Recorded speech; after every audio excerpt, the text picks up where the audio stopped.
까지.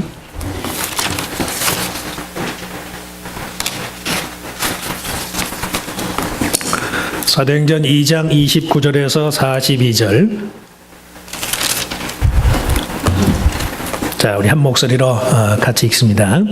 형제들아, 내가 조상 다윗에 대하여 담대히 말할 수 있노니 다윗이 죽어 장사되어 그 묘가 오늘까지 우리 중에 있도다. 그는 선지자라 하나님이 이미 맹세하사 그 자손 중에서 한 사람을 그 위에 앉게 하리라 하심을 알고 미리 보는 고로 그리스도의 부활하심을 말하되 저가 음부의 보림이 되지 않고 육신이 썩음을 당하지 아니하시리라 하더니 이 예수를 하나님이 살리신지라 우리가 다 이 일의 증인이로다. 하나님이 오른손으로 예수를 높이심에 그가 약속하신 성령을 아버지께 받아서 너희 보고 듣는 이것을 부어주셨느니라. 다윗은 하늘에 올라가지 못하였으나 친히 말하여 가로되 주께서 내 주에게 말씀하시기를 내가 네 원수로 네 발등상 되게 하기까지 너는 내 우편에 앉았으라 하셨도다 하였으니 그런즉 이스라엘 온 집이 정녕 알지니 너희가 십자가에 못 박은 이 예수를 하나님이 주와 그리스도가 되게 하셨느니라 하니라. 저희가 이 말을 듣고 마음에 찔려 베드로와 다른 사도들에게 물어 가로되 형제들아 우리가 어찌할꼬 하거늘 베드로가 가로되 너희가 회개하여 각각 예수 그리스도의 이름으로 세례를 받고 죄 사함을 얻으라.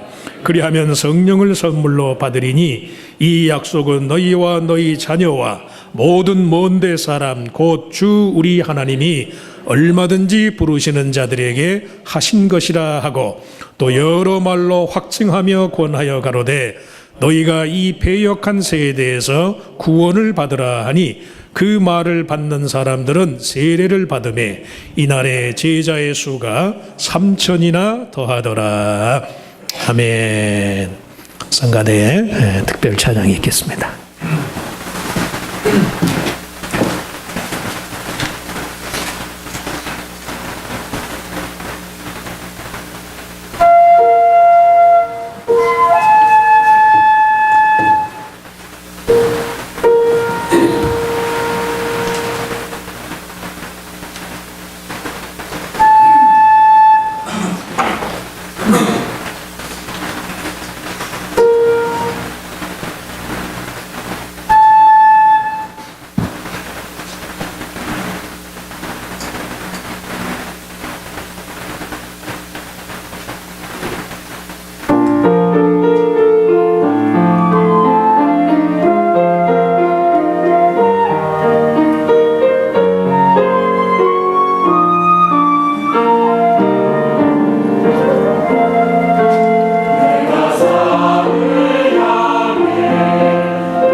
아름다운 찬양 감사합니다. 자, 우리 같이 읽은 말씀을 가지고 예수 그리스도의 이름으로라는 제목으로 잠깐 은혜를 나누고자 합니다.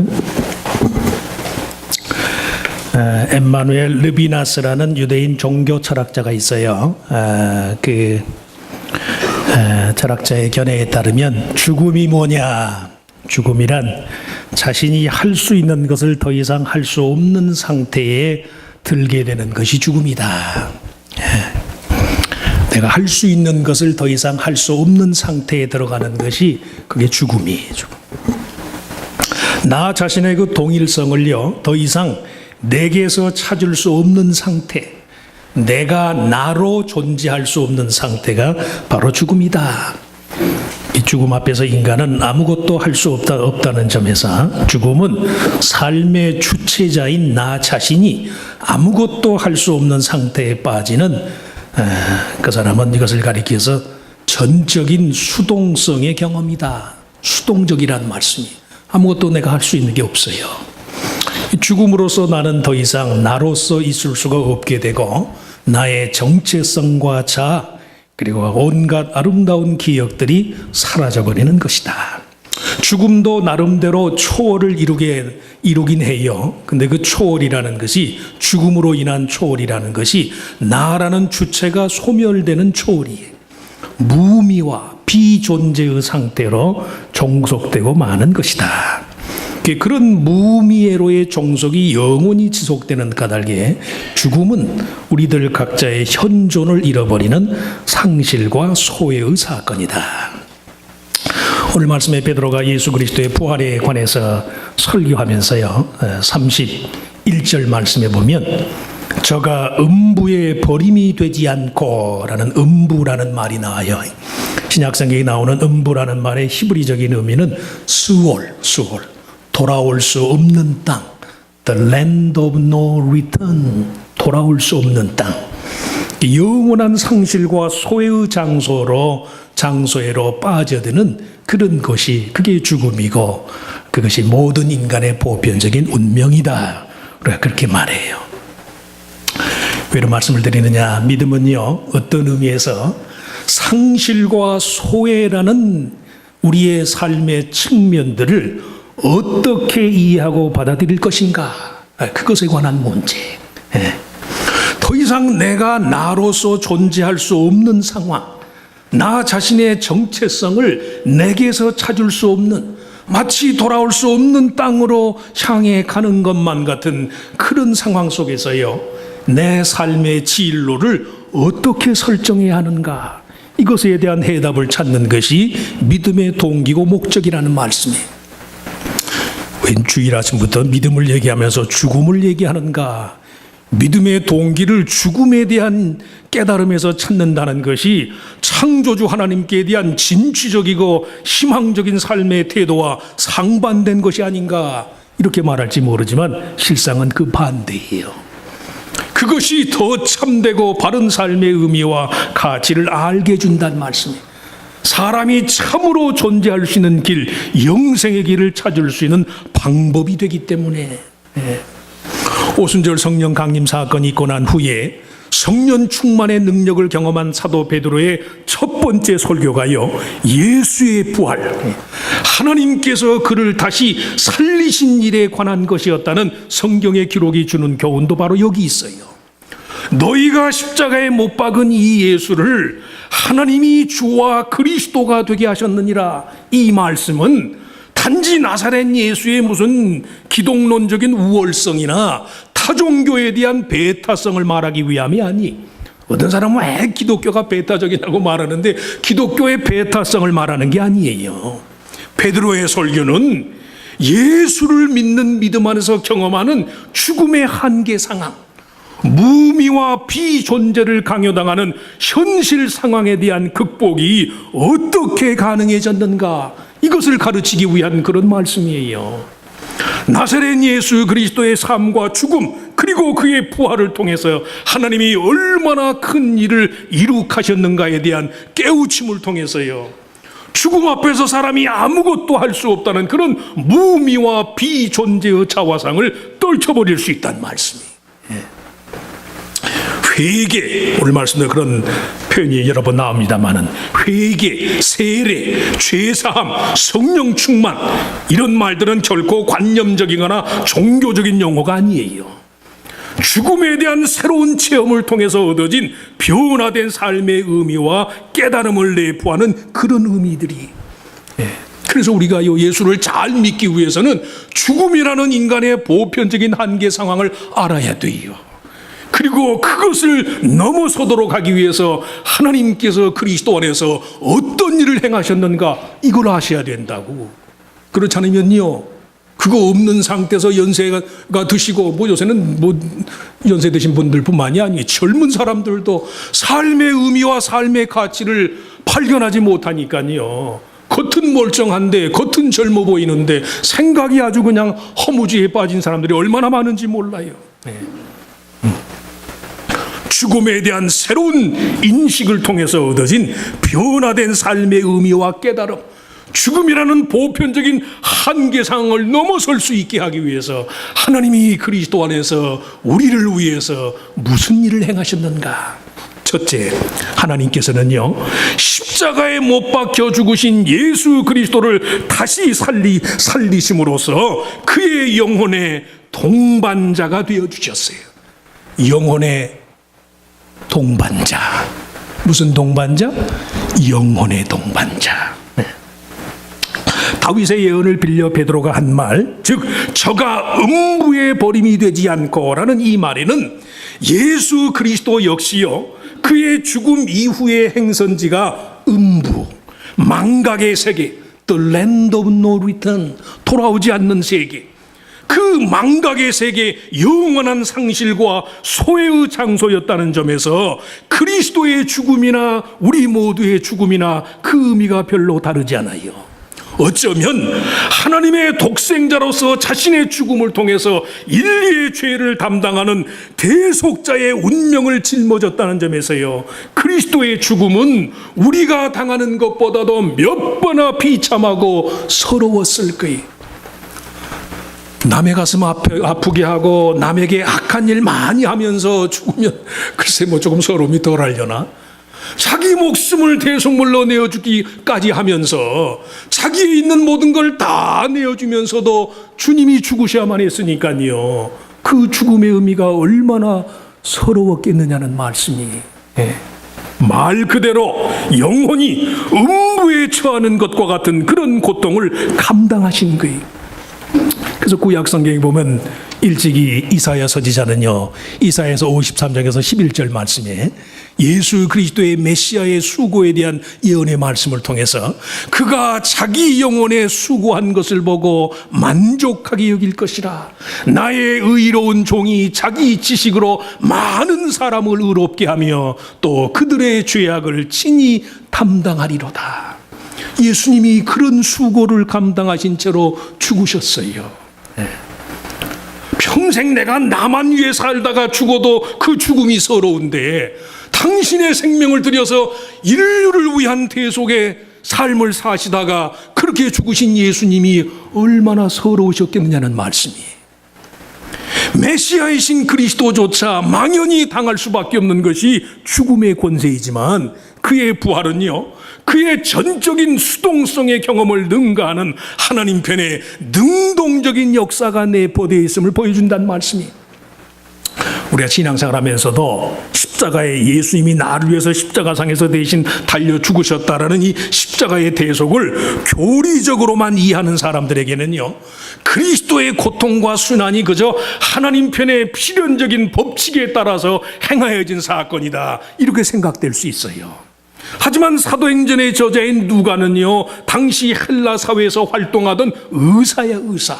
예나 지금이나 의사들은 잘 배우잖아요. 더욱이 헬라 사회에서의 의사는 과학적인 사람, 논리적인 사람이, 그런 과학적인 그런 세계관을 갖고 사실적 기록에 충실하였다는 점을 감안하면요, 예수의 죽음에는 필경 그가 친히 음부에 버려짐을 당한 것과 같은 내면의 고통과 아픔의 여지들이 포함되어 있을 수밖에 없다는 그런 말씀이, 이 예수를 하나님께서 다시 살리신지라, 이 베드로의 증언은 예수님 자신의 버려진 자로서의 아픔을 능가하는 하나님의 선택과 건지심이 포함되어 있다는 그런 말씀이, 그래서 믿음은요 철저히 하나님의 선택과 건지심을 받는 행위예요. 믿음이 뭐요? 어떤 경우에도 하나님에 의한 선택을 받는 거예요. 믿으시기 바랍니다. 어떤 경우에도 하나님에 의한 건지심을 받는 거예요. 기독교 신앙의 제1요소예요. 우리의 믿음의 주가 되시는 예수님 자신이 그러하셨어. 그렇게 서럽고 모질고 외로울 수밖에 없는 죽음을 당하셨는데요, 그 서러움과 그 고통의 이면에 하나님이 저를 살리셨단 말씀. 어제 그제 한국 뉴스에 보니까 17살에 미국에 왔어요. 한국에서 이혼을 했는지 미국에서 이혼을 했는지 엄마 아빠가 이혼을 했어. 그리고 한국 가서 어머니하고 같이 살다가요, 한 17살쯤 되니까 이제 미국 엄마가 이 아이를 미국에 있는 아버지한테로 보낸 거예요. 근데 이 아버지도 정신 나간 아버지인지 그저 한 몇 달 그냥 아이를 케어하다가 그냥 아이를 방치해둬 버렸어요. 그리고 17살에 미국에 왔는데 그만 홈리스 처지가 된 거예요. 홈리스 처지가.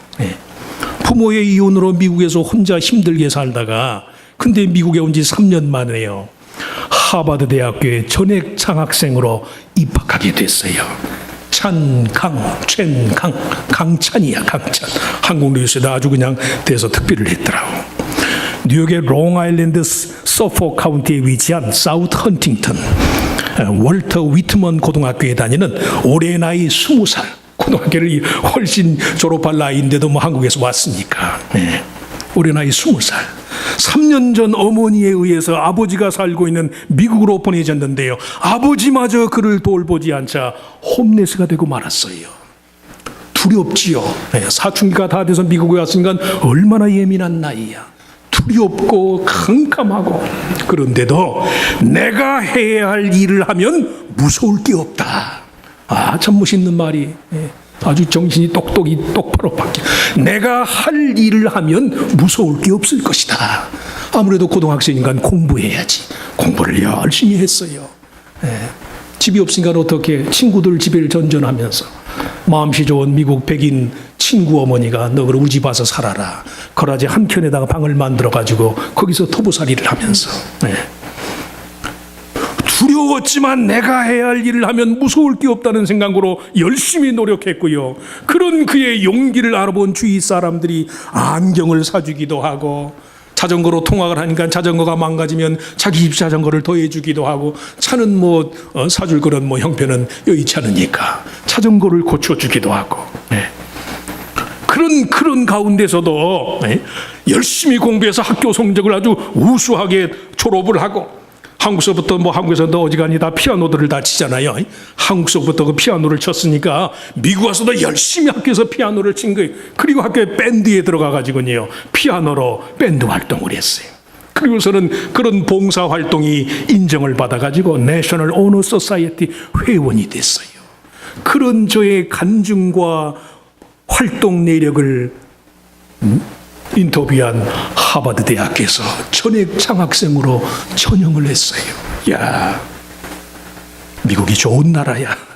나쁜 데는 또 있지만.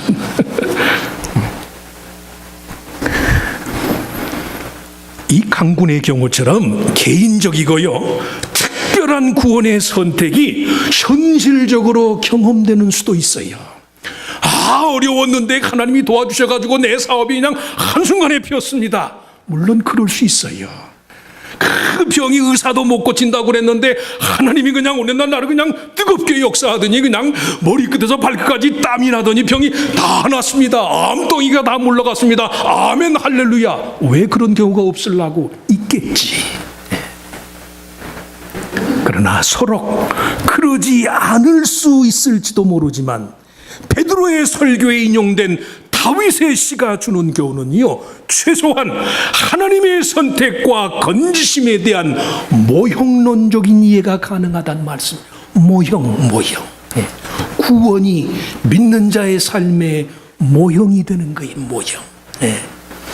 음부에까지라도 함께 하시는 하나님께 대한 믿음 안에서 마땅히 내가 구원받아야 할 자, 구원받은 자로서의 삶의 모형을 유지할 수 있다는 말씀이, 이 강찬군이 아까 말씀한 것처럼 그 두려운 상황에 엄마도 나를 버리고 아버지도 나를 버리고 그 사춘기 미국 온 지 2년 채 3년밖에 안 되는 상황인데 그 이 미국 땅에서 홀로 내어침을 당하는 그런 상황 속에서도 내가 할 일을 하면 무서울 것이 없을 것이다. 삶의 모형이야, 모형. 저나 여러분이나 왜 삶이 힘들어요? 어려운 건 예나 지금이나 마찬가지. 옛날 사람들은 뭐 안 어려웠나? 삶이 어려운 건요, 우리의 삶을 뒷받침해 줄 모형이 없어서, 그 패러다임이 없으니까요, 자꾸 실패하고 넘어지고 상한 것들만 생각을 하니까 삶의 건전한 모델이 없다는 말씀이에요. 물론 하나님의 구원이 아까 말씀한 것처럼 전적으로 우리의 삶에 현실적으로 체험되는 경우도 있어요. 그러나 혹 그리 아니하실지라도 음부에까지라도 내가 너희를 위해서 동행할 것을 말씀하시는 그 하나님께 대한 믿음 안에서요, 내 삶의 패러다임이 분명해진다는 말씀이 분명. 판이 잘못돼서 머릿속에 박혀있는 삶의 기본 틀이 잘못돼서 어긋나는 삶을 사는 사람들이 너무도 많아요. 환경은 좋고 돈은 많고 실력은 있는데 삶의 이 패러다임이 잘못된 게 패러다임이. 음부에까지라도 동행하시는 그 하나님께 대한 믿음 안에서 어렵고 힘들어도 두려웠지만 내가 할 일을 하면 무서울 것이 없을 것이다, 이런 믿음으로 난관을 헤쳐갈 수 있는 그런 믿음의 삶, 그런 용기를 하나님이 주신다는 말씀이에요. 예수의 부활을 믿는다는 게 그렇잖아요.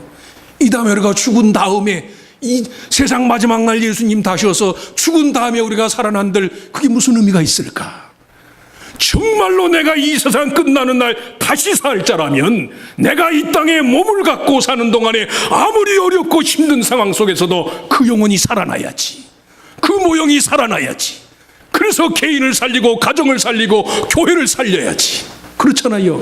우리 죽은 다음에 이 세상 끝난 날 우리가 부활해서 그게 무슨 의미가 있느냐는 말씀이, 부활의 기독교의 부활을 부정한다는 말씀이 아니라 부활이 현재적인 삶으로 오늘 내 삶의 패러다임으로 작용을 해야 그게 부활이지. 그게 믿으시기 바랍니다. 살아나셔야 돼요. 살아나셔야 돼요. 이미 나서 힘든 건 알아요. 기분 나쁜 일이 있는 건 안다고, 사업이 안 되는 건 안다고. 옛날도 안 되고 지금도 안 돼. 지금만 안 되는 거 아니에요. 그러나 내 영혼이 살아나면, 내 삶의 모판이 바르게 설정되어 있으면 내가 할 일을 하면 두려울 게 없는 거예요. 그렇잖아요. 둘째, 하나님께서는 예수 그리스도의 부활을 통하여 육체의 대속자가 되어주셨어요. 육체의 대속자. 자주 말씀하지만 부활, resurrection, 자르크스라는 말은요, flesh, 내 몸이에요, 몸. 부활은 내 몸이 없이는 없어요. 베드로가 인용한 시편 16편의 내용은 메시아에 관한 종말론적인 예언과도 같은 거예요. 메시아의 육신이 썩음을 당치 않을 것이라고 말한 이유는, 이 보세요, 다윗 왕의 후손으로 올 메시아가 큰 권능으로 온 세상을 변화시킬 능력자와 같은 인물이 아니라는 점을 강조하기 위해서 베드로가 다윗을 선지자라고 말해요. 오늘 말씀에 다윗은 선지자였다. 메시아의 부활을 예언한 사람이다. 베드로의 지적처럼 다윗이 정말 선지자였을진데 다윗 왕조의 복구를 염원한 예수님 당시 유대인들의 민족주의, 타민적 배척주의 폐단이 얼마나 무모하고 어리석은 것인지를 잘 알았을 거예요.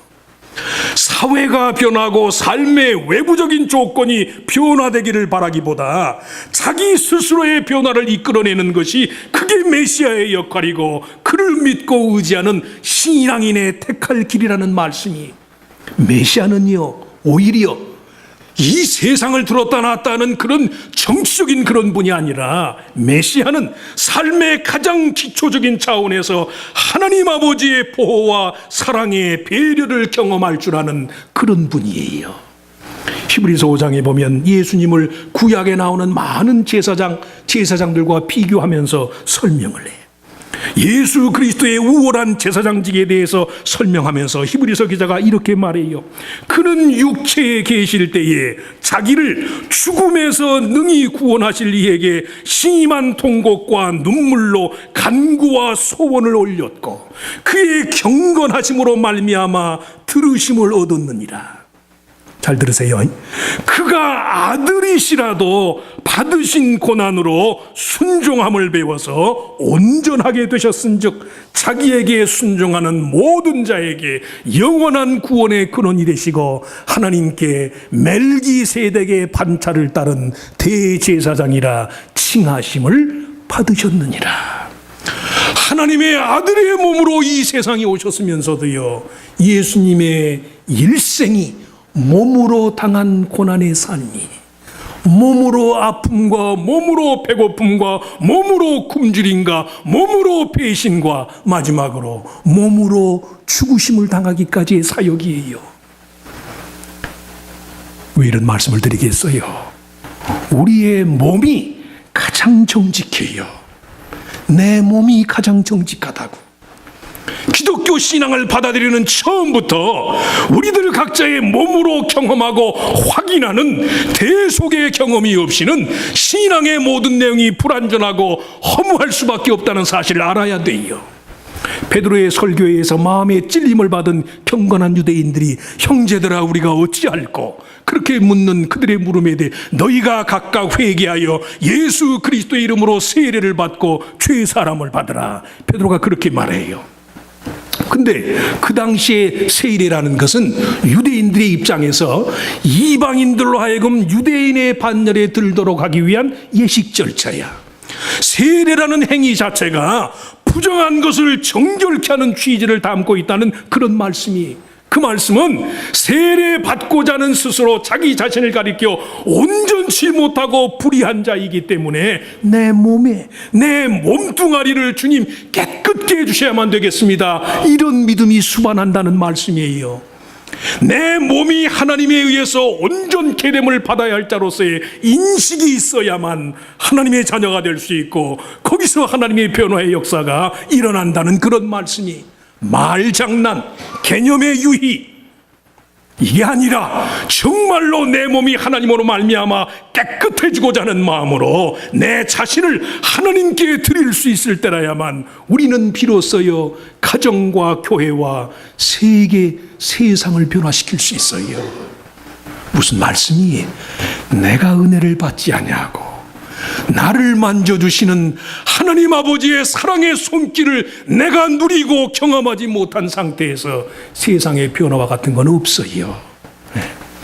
보수적이어서 그런지 모르지만요, 기독교의 메시지를 사회적으로 해석하는 사람들에 대해서 굉장히 유감을 가져요.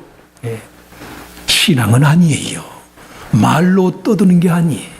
남에게 하라고 강요하는 거 아니에요. 캠페인을 벌인다고 해서 믿음이 자라는 거 아니에요. 신앙은 내 몸에 예수의 흔적을 갖는 거예요. 그러시기 바랍니다. Resurrection, 그 몸이 살아나야 돼요. 그 몸이 변해야 된다고. 그 몸이 깨끗해져야 된다고. 그 몸에 하나님 아버지의 손길을 느낄 수 있어야 돼요. 네. 나를 만져주시는 하나님, 그 하나님을 만나지 않고 어디서 구원을 말해요? 네. 마태복음 28장 맨 마지막 절, 네. 예루살렘과 유대와 사마리아 땅끝까지 이르러 복음을 전하라고 말씀하잖아요. 그러면서 예수님이 반드시 덧붙여 말씀하는 게 뭐야? 아버지와 아들과 성령의 이름으로 세례를 주고, 세례를 주라는 말씀이 뭐예요? 그 몸뚱아리. 구원은 내 몸에서부터 있는 거예요. 구원은 내 몸에서부터 달라지는 거예요. 내 몸으로 하나님을 만나고 내 몸으로 하나님의 음성을 듣고 내 몸으로 하나님의 손길을 느끼지 않은 상태에서의 구원은 없어요. 그래서 남이 변화되기 바라지 말고, 오늘 아침에 성경 공부 시간에 아내의 10계명, 남편의 10계명, 부모의 10계명 공부들 하셨죠? 네. 남편 변하기를 바라지 말고 당신이 먼저 변하시라고. 저 사람 달라지기 변하지 말고요. 내가 먼저 변하라고. 목사가 변하기를 기대하지 마시고, 어거질지 모르지만 여러분들이 변하시라고. 저도 마찬가지. 셋째, 하나님께서는요, 십자가에 달리신 예수를 하나님 보좌 우편에 앉게 하셨어요. 오늘 본문 34절에 베드로가 말한 하나님이 오른손으로 예수를 높이시며 라는 말과 다윗의 말을 인용해서 베드로가 표현한 너는 내 우편에 앉았으라 라는 이 말에 모두 오른손이 의미하는 능력과 위엄이 포함되어 있어. 그런데 시편 16편 8절의 다윗의 원래의 고백을 보면요, 이렇게 되어 있어요. 내가 여호와를 항상 내 앞에 모시며 그가 내 우편에 계시도다. 내가 여호와를 항상 내 앞에 모시며 그가 내 우편에 계시도다. 이 보세요. 실상 하나님께는 좌편 우편 구분이 없어요. 하나님께는 좌우편의 구분이 없고 오른편이 뜻하는 능력과 권세는 순전히 다윗 자신의 믿음의 고백일 뿐이, 중요한 것은 그렇게 부를 수 있는 믿음, 오른편의 위엄과 능력을 주시는 분이 바로 하나님이라는 말씀이에요. 하나님. 오프라 윈프리 잘 아시죠? 지금 졸업 시즌이니까 각 미국 내 유수한 대학마다 커맨스먼트 스피치를 누가 하는가 아주 미국 내 관심이. 지난주 며칠 전에 보니까요, 프린스턴 대학에는 지금 연방은행 총재인 버냉키가 졸업 연설을 했고, 하버드 대학에 보니까요, 오프라 윈프리 빨간 드레스를 입고 오프라 윈프리가 졸업 연설을 했더라고. 올해 또 하버드 대학에서 주는 명예 법학 박사 학위도 받았어요. 실패라는 말 따위는 없습니다. 실패란 단지 우리의 삶을 다른 방향으로 선회하도록 하는 것일 뿐입니다. 대학생들을 향해서 하는 연설이니까 모든 실수로부터 배우십시오.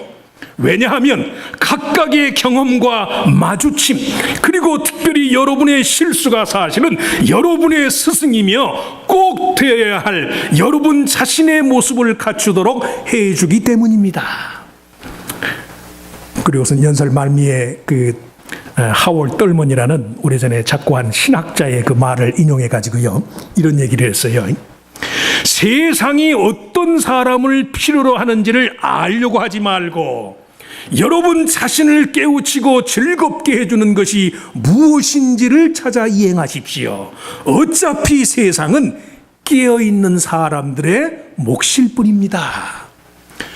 이 세상에서 내가 잘 살기 위해서 이 세상 기준에 맞추어서 어떤 사람이 돼야 할까, 어떤 요령과 어떤 노하우를 터득할까, 그러려고 하지 말란 말씀이. 세상은 어차피 깨어있는 사람을 찾게 돼 있어요.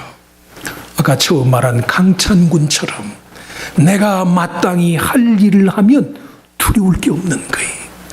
내가 마땅히 하나님 앞에 의로운 사람이 되면요, 세상이 나를 찾아요. 어떻게 하면 사람들이 나를 반겨줄까? 어떻게 하면 교회에서 내가 한 자리를 할까? 어떻게 하면 교회에서 내가 사람들의 하이라이트를 받을까?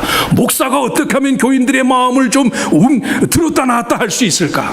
그러지 말란 말씀이.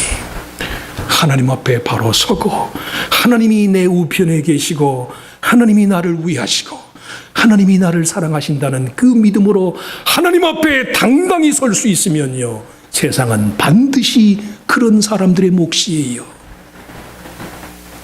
다윗의 원 고백처럼 하나님이 항상 내 우편에 계시다는 사실에 대한 믿음의 근거를 제공하는 것이, 그것이 그리스도의 부활의 의미고 목적이에요. 서두에 말씀드린 죽음의 의미와도 같이 나 자신의 주체성의 근거가 다 사라져버린 것만 같은 그런 경우에도 우리들 각자의 존재의 근본이 되어주시는 하나님께 대한 믿음의 회복이 있어야만 한다는 말씀이에요. 우리 그 연세 드신 권사님들이 많이 계시잖아요. 나이 드니까 젊어서에 비하면 아무래도 알아주는 게 좀 덜할 거 아니에요.